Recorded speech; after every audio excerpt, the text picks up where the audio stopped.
Déjà, je suis très contente qu'il nous ait choisis parmi les 4 universités.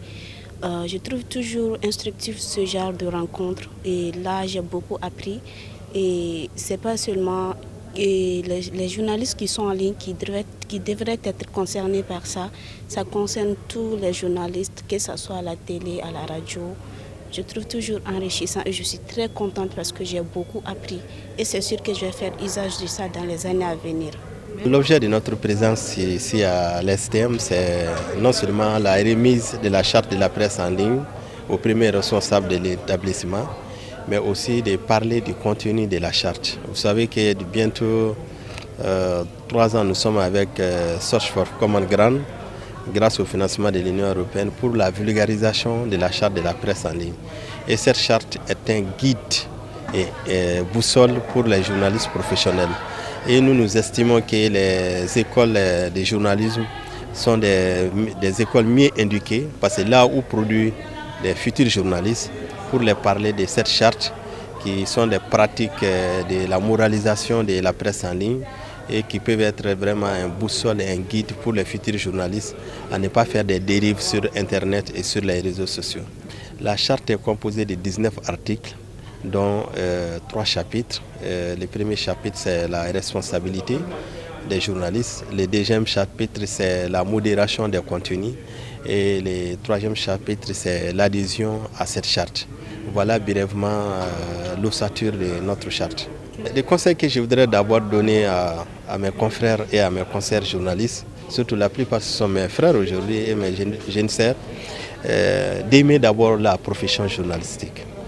Le journalisme, c'est la passion, mais il faut y reconnaître que le journalisme aussi, son exercice est conditionné à maîtriser l'éthique et de la déontologie journalistique.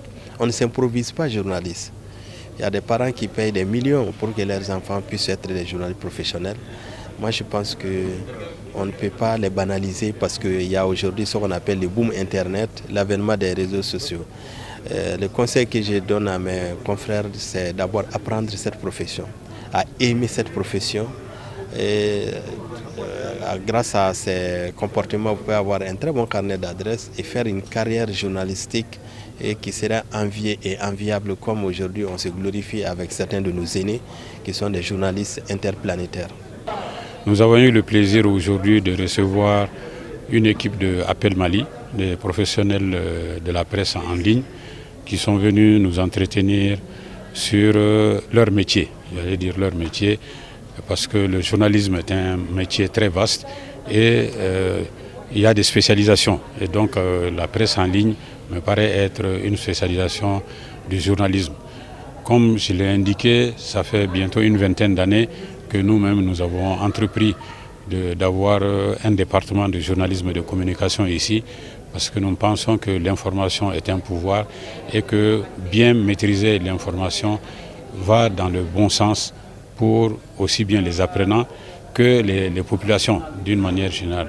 Donc nous sommes intéressés par ce que fait Appel Mali.